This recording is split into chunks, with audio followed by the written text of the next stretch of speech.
mahina, hindi nyo naririnig yung aking boses para i-adjust ko yung aking boses. Pwede ko siyang lakasan. Okay, so ang dami nang pumapasok. So it's already 7:05. I-admit ko lang itong mga huling pumapasok bago ako magsimula. Okay. So, time check, 7:05 at ang mga nandito na ay 62, including me. Okay, magsisimula na po tayo ha.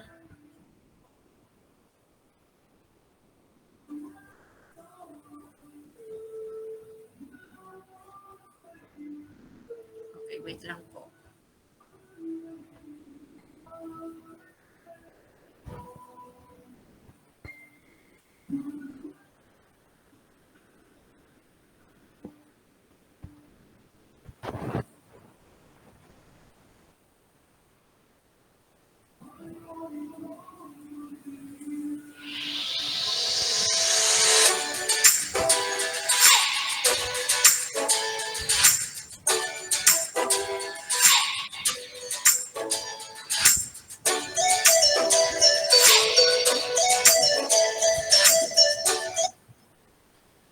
Okay, so ang ating asignatura ay Filipino 11. Ito ay tungkol sa pag-aaral, tungkol sa pananaliksik, ukol sa kalikasan, katangian, pag-unlad, gamit at paggamit ng wikang Filipino sa mga sitwasyong komunikatibo at kultural sa lipunang Pilipino. Kaya ito ay para dun sa mga hindi naka-attend nung nakaraang linggo para alam din po ninyo na dito nakasentro ang ating asignatura para alam ninyo kung ano yung aasahan ninyong mapapag-aralan dito sa ating subject. Okay? So, yung mga naka-open po ng camera, hindi compulsory para i-open ito, lalong-lalo na kapag naka-data lamang kayo, sayang po yung yung connection. Hihina po yung bandwidth niya. Pero kung malakas ang internet nyo, okay lang naman. Nasa inyo na yan. At paalala, wag pong i-open ang microphone hanggat hindi po kayo tinatawag o hanggat hindi po kayo binibigyan ng pagkakataon para magsalita. At paalala din po, kasi palagi po itong nangyayari, kagabi nangyari na naman, so pakilayo po yung gadget sa inyo o kaya, wag hawakan, wag mismong hawakan yung gadget.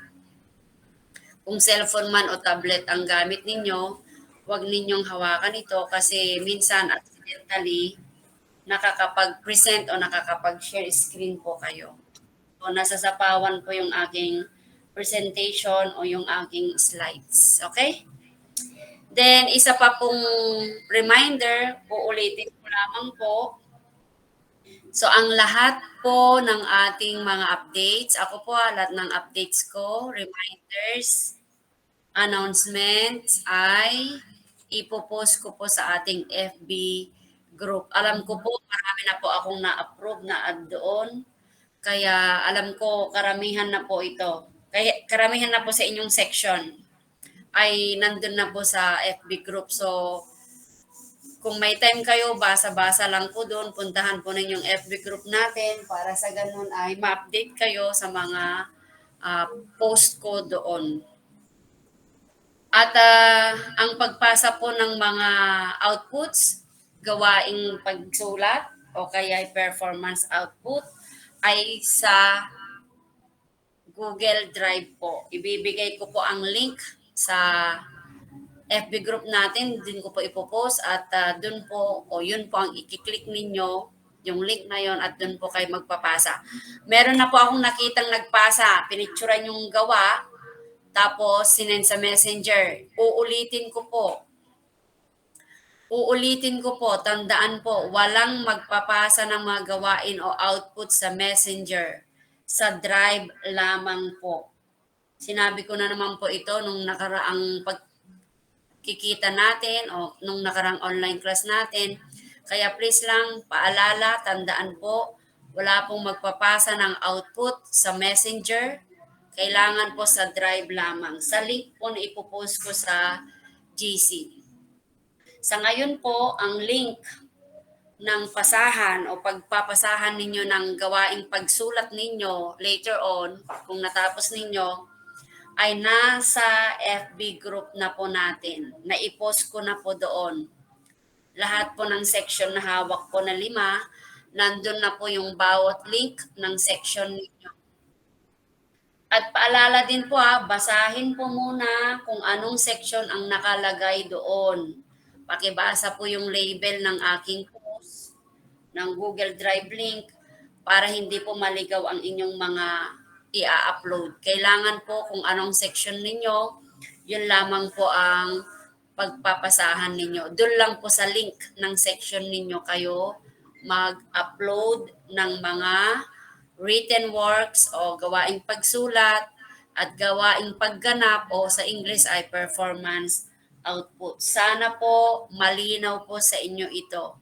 Inuulit ko po, wala pong magpapasa sa Messenger, sa Drive lamang po o sa link po na ipapasa ko po o ipopost ko po sa ating FB group. Okay? Then panghuli, kapag may mga exam din po tayo, Google Forms po ang gagamitin at gayon din, ganun pa rin, ipapasa, ipopost ko po sa FB group ang link para sa ganun ay yun po yung inyong i-click at nang mapasok ninyo yung link at doon po kayo mag-test. Okay? Then, ang mga puntos o grade po ninyo dito sa Filipino, dito sa ating subject, ay depende po sa mga written works at performance output na naipasa ninyo. Kung kokonti o kay kulang, maaaring may kulang ang inyong marka. Okay? Depende po yan sa inyo. Okay, sana tandaan po ninyo yan at sundin po. Huwag po tayong makulit. Matatanda na po tayo. Nasa tamang edad na po tayo. So, siguro naman, marunong na kayong umintindi at sumunod sa mga sinabi ko. Okay? So, ang aralin natin ay ipagpapatuloy lamang natin yung aralin natin ng nakaraan. Kasi nga, sabi ko nga kanina pa, may mga ilan sa inyo o karamihan sa inyo ay hindi nakapasok nung nakaraang linggo nung September 17, kung hindi ako nagkakamali. Okay, so ang ating aralin na ating ipagpapatuloy na pag-usapan o talakayin ngayong gabi ay tungkol sa pagbibigay kahulugan, pagbibigay kahalagahan sa wika at mga mahalagang konseptong pang-wika. So, nasimulan na nating talakayin ito, nabigyang kahulugan na natin ang wika, napasadahan na rin natin ang mga kahulugan ng mga konseptong pangwika.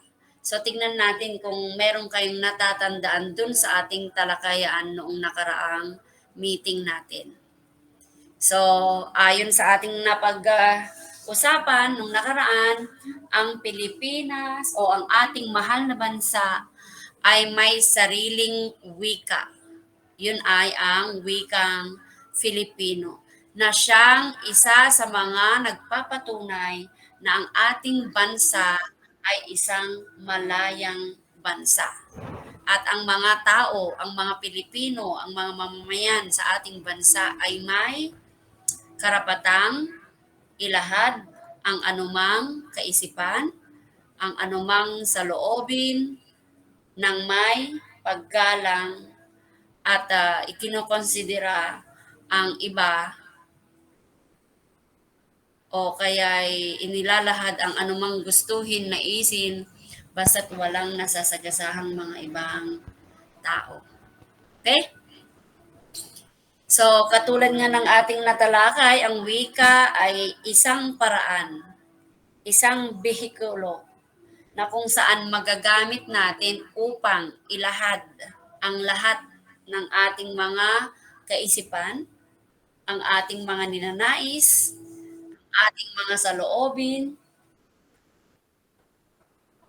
upang patuloy na umunlad at patuloy na maging maganda ang samahan ng bawat isa sa atin. Okay, ang wika ay simbolo din ng pagkakabuklo-buklod ng bawat mamamayan. At kung may wika, ibig sabihin may mayamang kultura ang isang bansa. So, yan din ang isang pagkakakilanlan ng isang bansa ay merong mayaman, maunlad na kultura sa pamamagitan ng pagkakaroon ng sariling wika. Okay, so ito yung mga tinalakay natin nung nakaraan. So sino kaya, tignan nga natin kung natatandaan ninyo, sino kaya ang kilalang linguista na nagsabi ng mga pahayag na to, yung nakikita nyo sa inyong screen, na ang wika ay arbitraryo, may nakabalangkas, ito ay tunog, nagsimula sa tunog, hanggang sa makabuo ng isang salita. Sino kaya ang nakapagsabi o nagbigay kahulugan ng wika ayon sa nakikita ninyo dyan sa screen? Okay, nakataas ang kamay ni Diana. Ma'am, si Henry Gleason po. Wow, very good. Natatandaan ni Diana. Maganda yung nakapag-screenshot para at least kung may mga review tayo, nakakasagot. Very good. Sarap. Thank you very much, Diana. Okay? So, siya nga ang nagsabing ang wika ay sistematikong balangkas at ng iba pang mga pahayag na sinabi niya. Siya ay si Henry Gleason. Okay? Sino naman kaya ang isang linguista na nagsabi ng ang kultura, ang kaluluwa ng isang bansa, na kung saan dito magsisimula ang wika ng bawat mamamayan? Sino kaya siya? Yenora Lagaso?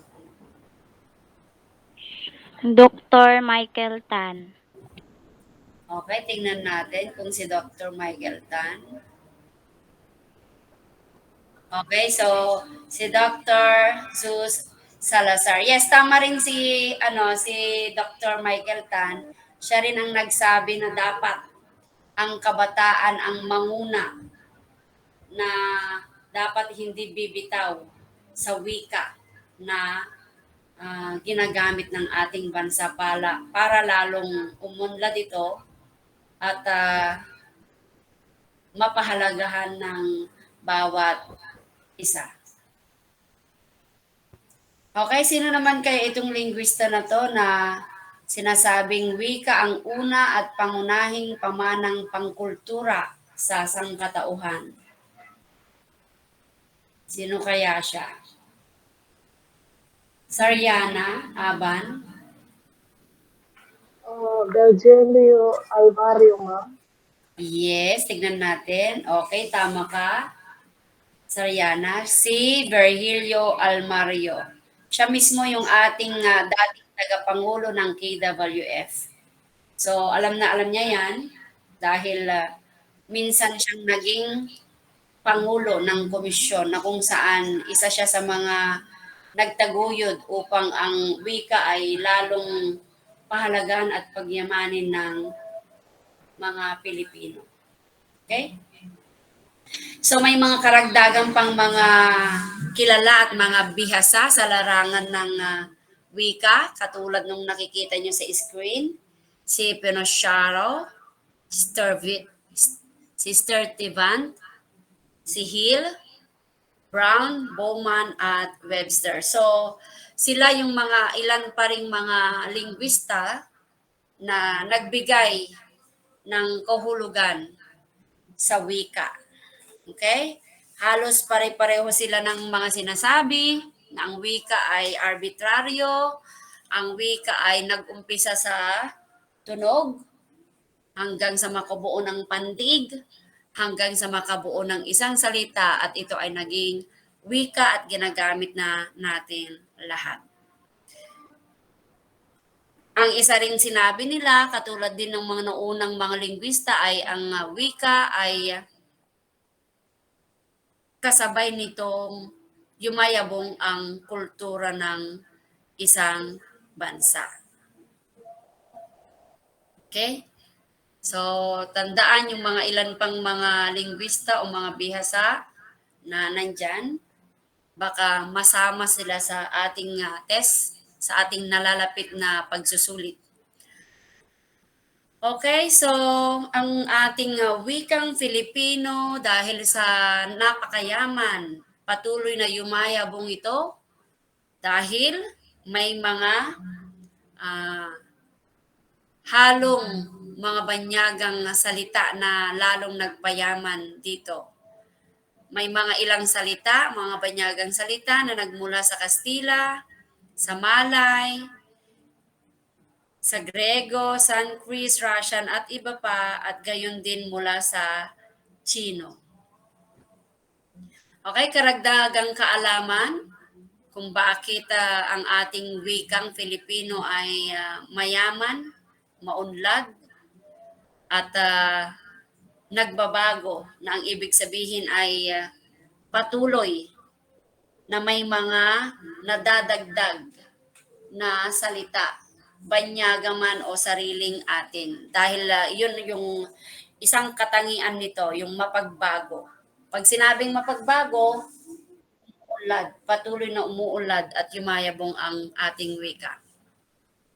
So, basahin ko lang yung nasa screen nyo. Ang Pilipinas ay isang kapuluan. Binubuo ito ng mahigit 7,000 pulo na nabibilang sa 3 malalaking pangkat ng mga pulo, ang Luzon, Visayas at Mindanao. Dahil sa nasabing kalagayang geographical, hindi maiwasang magkaroon tayo ng iba't ibang pangkat ng mga Pilipinong may kanya-kanyang wika at dialekto. Ito ang nagbibigay daan sa napakaraming wika at dialektong ginagamit sa iba't ibang bahagi ng bansa. So, kaya tayo may mga iba't ibang dialekto dahil nga ang ating bansa ay geographical. So, may mga pangkat etniko. Binubuo ng mga pangkat etniko ang ating bansa. Iba-ibang lugar sila nanggaling. Kaya meron tayong iba't ibang dialekto. Diyan pa lang, sa sitwasyon na yan, talaga namang napakayaman ang ating wika. Ang opisyal na estatistika tungkol sa mga wika at dialekto sa ating bansa ay hango sa Census of Population and Housing o CPH na isinasagawa tuwing isang dekada ng National Statistics Office, NSO o PSA na ngayon. Ayon sa datos ng CPH noong 2000, may humigit kumulang 150 na wika at dialekto sa bansa. Tagalog ang nangungunang wika na ginagamit ng 5.4 milyong sambahayan. Pangalawa ang Cebuano, Bisaya, Binisaya o Boholano sa 3.6 milyong sambahayan.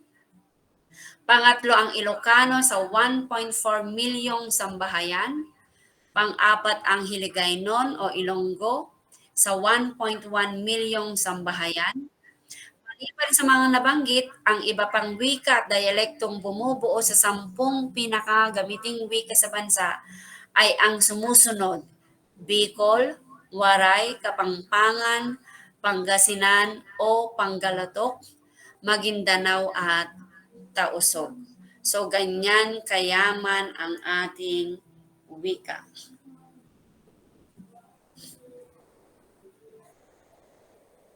Okay, so narito pa ang mga ilang katangian na kung saan nagsasaad na ang ating wikang Filipino ay sadyang napakayaman at patuloy na umuunlad. Dito natin makikita kung saan nagmula ang ating wika na sinasalita. Okay? So, una, ang wika ay sinasalitang tunog. Kakailanganin ng tao ng aparato sa pagsasalita o yung tinatawag na speech apparatus upang mabigkas at mabigyang modifikasyon ang tunog. Mahalaga sa tao ang kanyang diaphragm, enerhiyang nagmumula sa baga, babagtingang tinig o vocal cords na nagsisilbing artikulador at ang mga sangkap sa loob ng bibig tulad ng dilang, ngipin, guwang ng ilong, gayon din ang matigas at malambot na ngala-ngala. Okay, para ma-produce natin itong mga tunog na to, meron tayong aparato sa pagsasalita o speech apparatus. Okay? Na siyang nagbibigay buhay upang itong mga tunog na to ay ating mapalabas at mabuo nga hanggang sa maging wika. Mabuong salita hanggang sa maging wika. Okay, ikalawa mula kay Robin, nabubuo ang wika sang-ayon sa mga taong gumagamit nito sa loob ng mahabang panahon. Ang wika ay set ng mga tuntuning pinagkasunduan at tinatanggap ng may pagsang-ayon ng lahat ng tagapagsalita nito.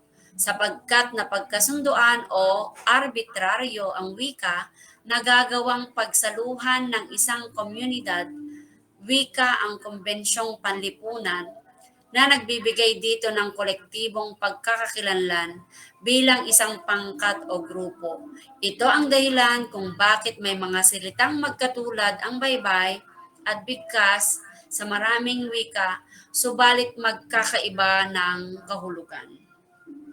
So ayan nga yung sinabi ko kanina, dahil sa ang ating bansa ay geographical, so may mga dialekto. May kanya-kanya tayong dialekto, depende sa lugar na ating pinanggalingan. At may mga salita tayo, halimbawa sa Ilocano, sa Cebuano, o kaya sa Bisaya, o ano pa mang dialekto o pangkat etniko, may mga salita na pareho ang bigkas, ngunit kung titignan mo ang kahulugan, ito ay magkakaiba. So ang likas ng wika, ibig sabihin lahat ay may kakayang matutong gumamit ng wika, anuman ang lahi, kultura o katayuan sa buhay. So napakahalaga ang wika sa sinumang lahi. Okay?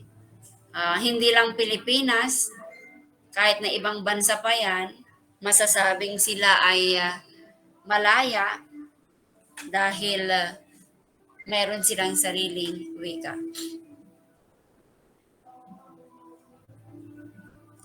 Okay, next, pang-apat, ang wika ay dinamiko. Upang mapanatiling masigla at buhay ang lahat ng wika, kailangang makasabay ito sa pagbabago ng panahon. Yan yung sinasabi ko sa inyo na ang wika ay mapagbago o nagbabago. Ang ibig sabihin nito, nagbabago, kung may pagbabago, may pag-unlad. Okay? Nagbabago ang paraan ng pananalita ng mga tao, maging ang angking kahulugan ng salita sa paglipas ng panahon. So, hindi lang yung kahulugan, kundi nadadagdagan pa ng iba pang salita. Kaya patuloy na umuunlad ang ating wika. Okay? Ang wika ay masistemang balangkas. Bago matutong bumasa ang isang bata, kailangan muna nitong matutong kumilala ng tunog. Itinuturing na makabuluhan ang isang tunog kung may kakanyahan itong makapagbago ng kahulugan.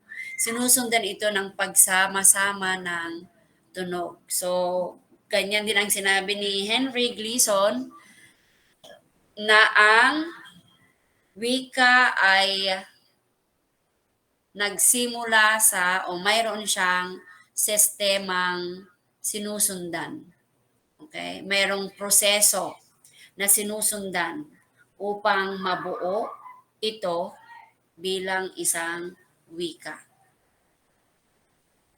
So, sa pangkalatan, ang wika ay napakahalaga sapagkat ito ang simbolo ng kalayaan, pagkakaisa, at pagkakaunawaan ng bawat tao.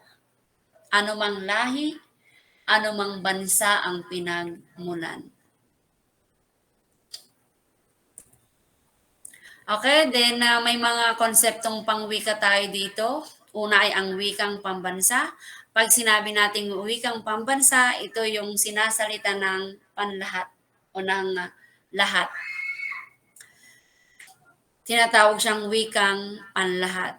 So, pag sinabing wikang pambansa, halimbawa, ang Ilocano at Bisaya nagkita sa Maynila, kung hindi nila alam ang wikang pambansa, walang pagkakataon na ang Ilocano at ang Bisaya, kahit pa magkatabi dyan, kahit pa magkaharap yan, hindi sila makakapag-usap, hindi nila may ilalahad kung ano man yung kanilang opinion sa bawat isa sapagkat hindi sila magkakaintindihan dahil meron silang kanya-kanyang dialekto.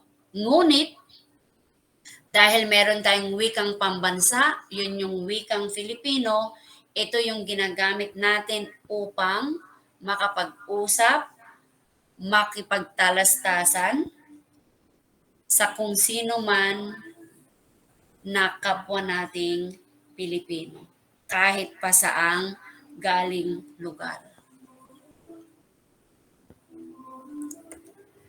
Sunod ay ang wikang opisyal.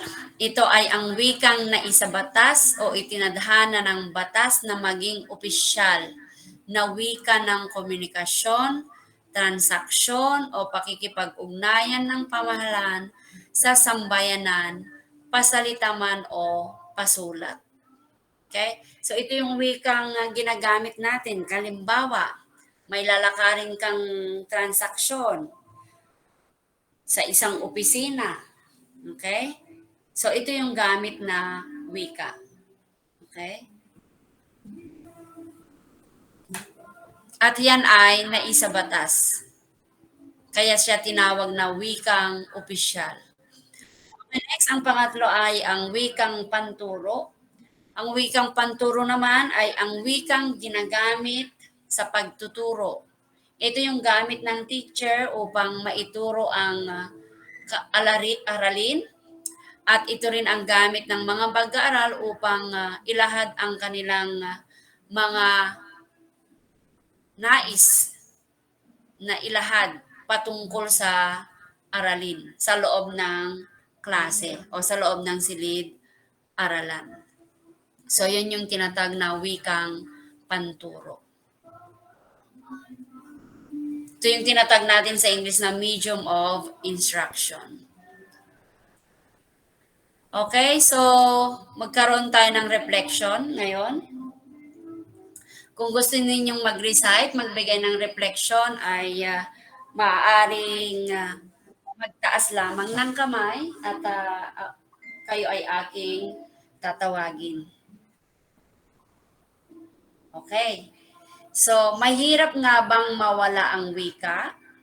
Ano-ano ang posibleng mangyari kung walang wikang nauunawaan ng lahat at ang bawat isa ay may wikang tanging siya lang ang nakakaunawa? Maglahad ng tatlong hinuha.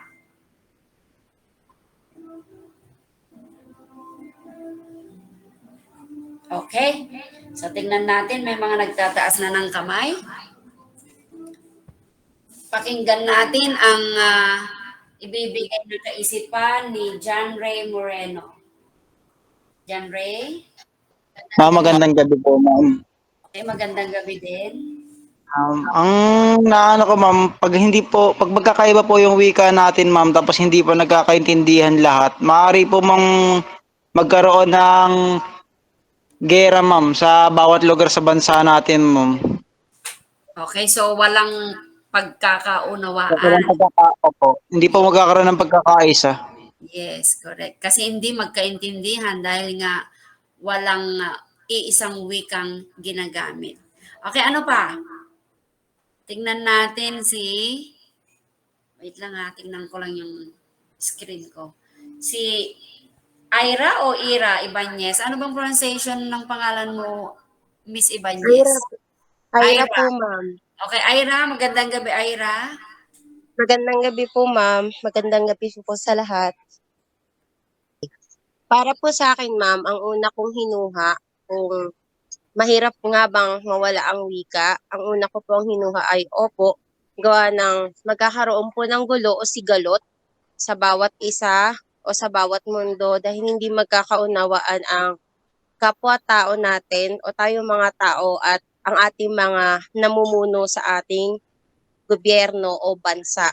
Pangalawa ko pong hinuha ay hindi magkakaintindihan kaya magkakaroon ng mga misunderstanding o hindi nila lubos na mauunawaan ang saloobin o sinasabi ng bawat isa. Pangatlo ko pong hinuha, hindi tayo magkakaroon ng kapayapaan ng maayos na pamumuhay kung tayo ay walang wika na ginagamit na pwedeng makakonect sa bawat isa po sa atin. Yun lang po, ma'am. Thank you po. Okay, maraming salamat, Ira. So, inilahad ni Ira ang tatlong hinuha niya. So, ang una, may sigalot o away, walang pagkakaunawaan, at hindi magkakaintindihan ang bawat isa kung walang wikang ginagamit. At ang pangatlo, ano nga ba yung pangatlo mo, Ira? Kung wala pong wika, ma'am, na pwedeng magbuklod o magkonekta sa bawat isa dahil po kung magkakaiba po yung kinalakihang wika natin, kung wala pong wika na pwedeng mag-connect po sa bawat isa sa atin, gagaya ng sinabi niyo po kanina ng Cebuano at Ilocano, pwede Oo. po silang hindi magkaunawaan kasi magkaiba po ang kanilang dialect. Pero kung meron pong isang wika na magdudugtong po sa kanila, maaari pong sila ay magkaunawaan po o magkaintindihan. Correct. Tama yon. At kapag may wika kasi, may pag-unlad ang isang bansa. Kasi pwede siyang makipag-transaksyon sa iba't ibang bansa, sa iba't ibang lugar, sa iba't ibang tao. So napakahalaga ang wika. Hindi dapat mawala ang isang wika. At hindi naman kinakailangang mayroon lamang o may kanya-kanyang wika ang isang tao. So, hindi rin maaari. Okay? So, napakahusay ng mga sagot ni Ira. Maraming salamat. Ganon din kay Janry kanina. Napakagaling din ang kanyang kasagutan. Okay, sino pa ang maglalahad ng kanyang opinion o hinuha? Tingnan natin. Si Diana Valdres. Good evening, Diana. Good evening po, ma'am. Ma'am, based po sa akin, mahalaga, mahirap po talaga mawala yung wika. Kasi pag nawala po yung wika, paano mo mailalahad yung, yung feelings o yung gusto mong sabihin sa kausap mo. Kasi kung walang wika, hindi kayo magkakaintindihan, pwede ka lang niyang deadmahin o hindi pansinin. Yun lang po. Okay, correct. Kasi simpleng paano kung walang wika? Kung walang wika, paano natin masasabi yung mga gusto nating sabihin? Halimbawa, sa ating mga minamahal, di ba? Paano mo i-express ang feelings mo? Paano mo sasabihin na masakit ang ulo mo? Paano mo sasabihin masakit ang tiyan mo? Di ba? So, ganun lang kasimple. Hindi mo masasabi kung ano man yung mga nararamdaman mo, kung ano man yung mga ninanais mo, kung ano man yung mga plano o mithiin mo sa buhay, hindi mo ito mailalahad. Dahil nga, walang wikang gagawin. O sabi nga ni Kenneth, sign language. Okay, tama rin naman. Kaya lang, paano kung hindi naman marunong ng sign language ang mga iba? So, mas maganda pa rin yung may salitang sinasambit. Okay? Magkakaintindihan pa rin tayo. Okay, sino pa ba ang gustong maglahad ng kanyang kaisipan, mag-share? Okay, Vincent Capenya. Magandang gabi, Vincent. Gabi po, ma'am. Magandang gabi din po, ka-classmate. Ma'am, dagdagan ko na lang po yung mga sinagot nila. Okay. Ako po kasi nagtatrabaho po ako ngayon. Para po sa akin, napakahalaga po talaga ng wika. Kagaya po sa akin ngayon, nasa ibang bansa po ako. Opo. Yung mga kausap ko po, ibang lahi. Hindi po sila masyadong nakakaintindi ng English. Mm-mm. Nahirapan sila. Kakaproblema po kami sa trabaho. Yung komunikasyon po sa paggawa ng isang bagay, minsan nagbabago po yung gawa. Opo. Kaya napakahalaga po ng wika, ma'am. Para po sa mga tao.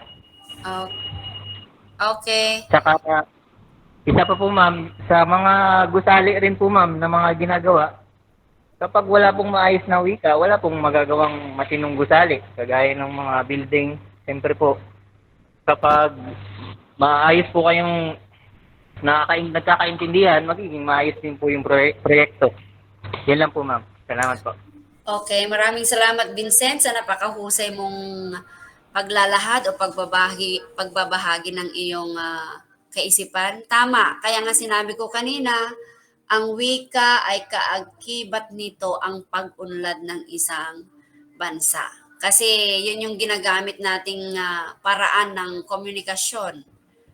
Masasabi mo yung mga proyekto, yung mga nais mo, yung mga plano mo. So, wika pa rin ang higit na mahalaga upang ang mga tao ay magkaunawaan, mapayaman o mapanatili natin ang ating kultura at lalong-lalo na mapaunlad ang isang bansa.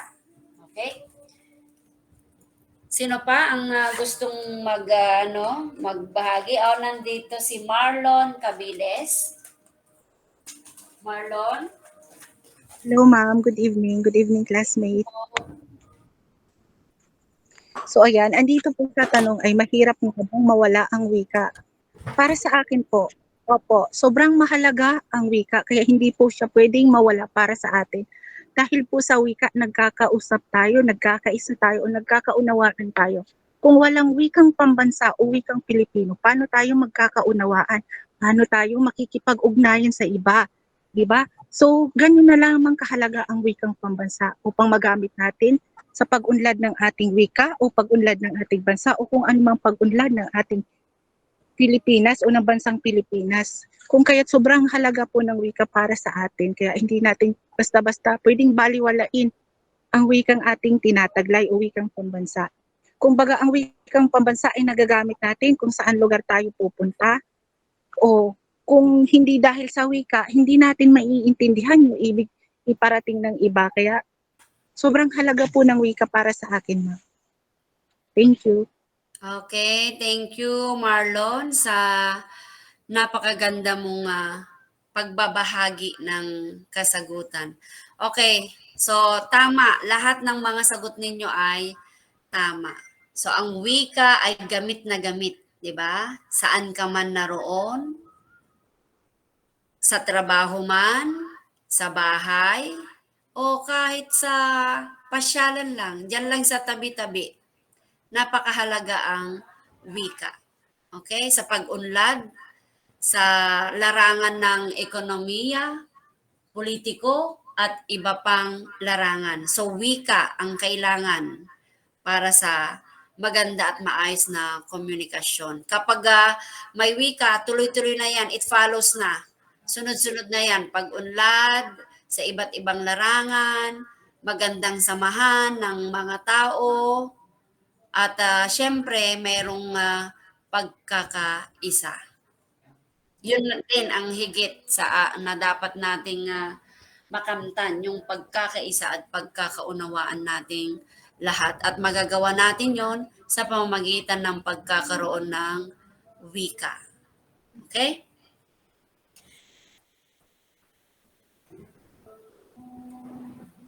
Magpatuloy tayo. Tuloy ko yung aking presentasyon.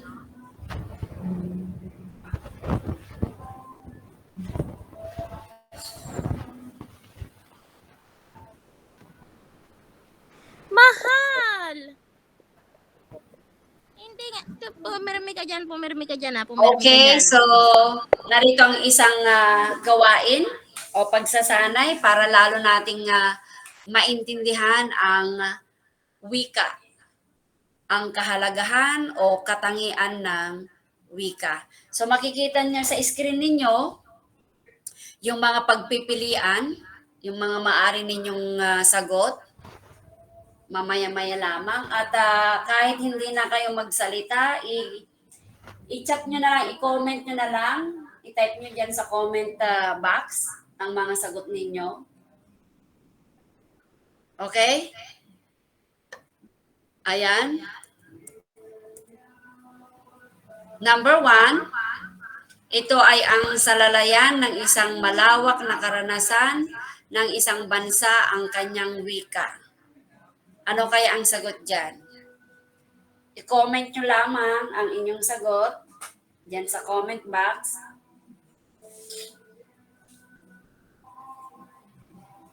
Okay? Wala pa akong nakikitang nagpa-pop up na message o komento. Okay, kay Jude, letter D. Kay Raynel, D. Ira, D. Sarah, D. Ayan, ang dami-dami nang sumasagot. Okay, tignan natin ha kung tama ang sagot ninyo. Letter D nga ba? Wow, napakagaling. Okay, so letter D ang tamang sagot. Ikalawa, ang bawat titik sa alpabeto ay may kaakibat na tunog. Ano kaya yan? A, B, C, D, E, O, F. Okay, ang dami. Ang nakikita ko ditong mga sagot ay E. Okay, ang daming letter E. Okay, tignan natin kung tama ang inyong sagot. Okay, so letter E. Sunod, number 3, ang wika ay simbolo ng identidad at kasaysayan ng lipunan. Ano kaya ang sagot dyan? Ang wika ay simbolo ng pagkakakilanlan at kasaysayan ng lipunan. So, ang mga nakikita kong mga sagot dito, nagpa-pop up sa aking screen ay letter A.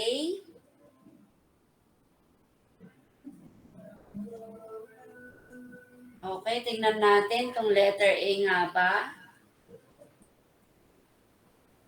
Ay, di siya. So, nandiyan kasi yung kasaysayan, yung identidad. Ito ay naglalahad ng kultura. Okay, so letter D, dapat yan. Okay, next, number 4. Maraming kakaiba at bagong termino ang umuusbong sa kasalukuyan na ginagamit ng mga kabataan sa pakikipagtalastasan. Okay, ayon kay Janjalani C, Adrian C, Brick C, Johnny C, Maria C, Leonora C. Okay, so tignan natin. Letter C ang tamang sagot. Okay, next, number 5. Ang salitang lagay sa Tagalog ay nangangahulugang kondisyon o suhol. Sa Waray naman, ang ibig sabihin nito ay putik.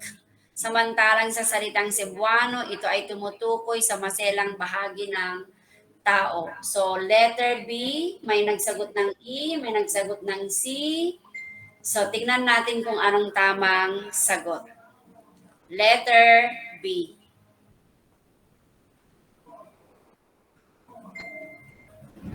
Okay? Sunod. Ang Filipino ay patuloy na dumadaan sa proseso ng panghihiram sa mga katutubo at banyagang wika upang patuloy itong malinan. Ano ang tamang sagot? Okay, iba-iba rin ang sagot. May mga F, may A, may E, may D. Okay, tignan natin. Letter C. Ang wika ay nagbabago. Ayan o, panghihiram ng mga katutubo at banyagang wika. Naidadagdag ito sa ating wika. So, nagbabago siya. Umuunlad. Okay, next, number 7. May ilang terminong Hapon, Chino at Koreano ang magkatulad ang karakter bye-bye, ngunit may malaking pagkakaiba sa kahulugan. Ano kaya yan? Parang wikang Filipino din yan. Letter E, F, C. Ang dami. Iba-iba rin ang sagot. Mayroon ding B. Okay, ang sagot ay B. Ang wika ay arbitraryo. Number 8. Lahat ng wika ay may alituntunin at estrukturang sinusunod at ito ang batayan upang makapaghatid ng makahulugang mensahe sa ibang tao. Ano ang inyong sagot? B. Okay, ang daming B. Mayroon ding D. F. Okay, ito ang kasagutan sa number 8. Letter F. Okay, so may mga tama ang isinagot. Next, number 9. Bagaman maraming hayop ang nakauusal din ng tunog, hindi ito maituturing na wika dahil sa kanilang kakulangan sa aparato na kailangan upang makapagsalita. Ano kaya ito? A, E. Okay, so A at E ang nagsasalitang sagot o mayroon ding B. Ang tamang sagot ay letter E, makabuluhang tunog ang wika. Panghuli, number 10. Bago matutong bumasa ang isang bata, kailangan muna nitong kumilala ng tunog. Susundan ito ng pagsama-sama ng makabulang tunog upang makabuo ng salita hanggang makagawa ng payak na parirala. Ano kaya ito? E, A. Okay, karamihan E ang sagot. Tignan natin. Letter F. Masistemang balangkas. Proseso yan. Mula sa tunog, pantig, makabuo ng salita, makabuo ng parirala, makabuo ng pangungusap. Ayan na, meron na tayong wika. Okay? So letter F ang number 10. Pero pangkalatan, lahat mas marami yung natama ninyong sagot. Very good. So ito na po ang ating takdang aralin. Okay? So sumulat ka ng isang sanaysay kung paano mo mapangalagaan ang wikang Filipino sa gitna ng globalisasyon. Okay? Isulat ito sa papel o bond paper. I-delete na ninyo ito itong bahaging ito, i-disregard nyo na ito. Itong ibahagi ito sa klase sa susunod na pagkikita. So yan dapat ang ginawa natin kanina. Kaya nga lang yung attendees natin nung nakaraan ay kokonti. Kaya ngayon pa lang ninyo magiging takdang aralin. At hindi na siya ibabahagi, kundi isusulat nyo na sa isang papel o sa isang bond paper at saka ninyo i-upload. Picturean ninyo saka ninyo i-upload sa link na isinend ko sa FB group natin. Okay?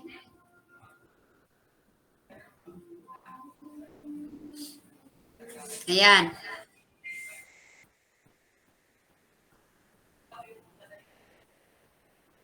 Meron bang, ito, marami pang nagsasagot. Ngayon pa lang lumalabas yung mga sagot nila. Okay, inuulit ko yung assignment ninyo ay i-send o i-upload sa link na nasa FB group na natin.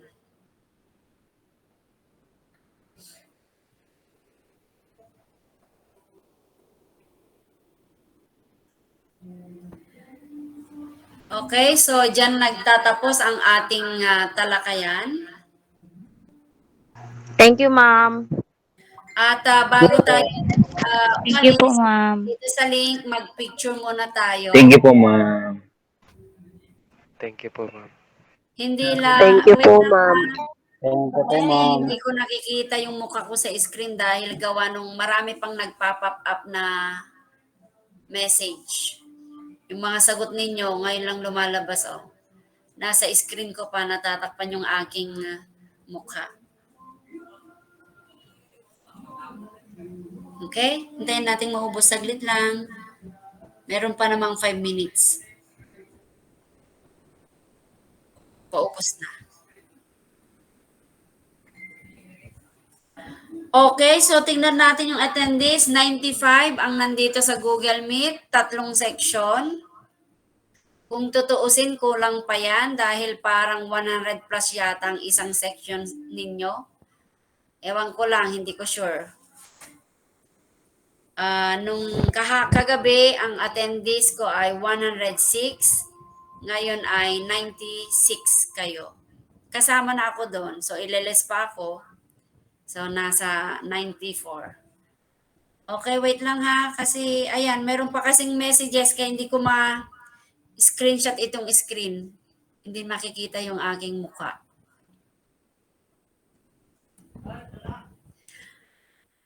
At sana, section Maurice, Barbara, and Sebastian, sana itong dami ng attendees na to ay magtuloy-tuloy hanggang sa katapusan ng school year na ito.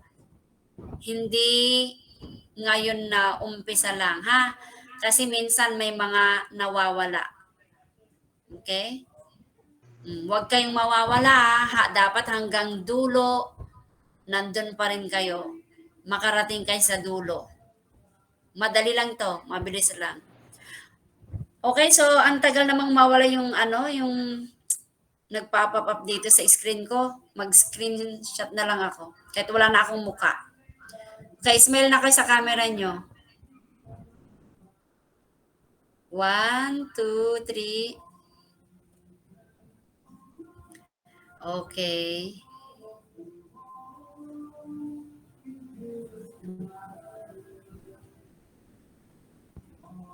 Ayaw patigil nung mga message.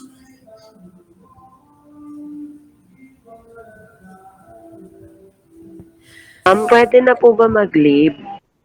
Okay, so maraming salamat po sa inyo, sa inyong pag-attend dito sa klase natin. Sana sa susunod nating online class ay maka-attend pa rin kayo. Okay? Thank you po, ma'am. Bye, ma'am. Thank you, ma'am. Thank you po, ma'am. Thank you, ma'am. Good night. Good night. Thank you po, ma'am. Good night. God bless po. Thank you po, ma'am. Thank you, ma'am. God bless you, ma'am. Thank you so much, ma'am. Pakitignan sa FB group ha, nandun na po yung link ng pag-uploadan ninyo ng assignment o gawaing pagsulat. Okay? Bye-bye. Bye-bye po, ma'am. Thank you.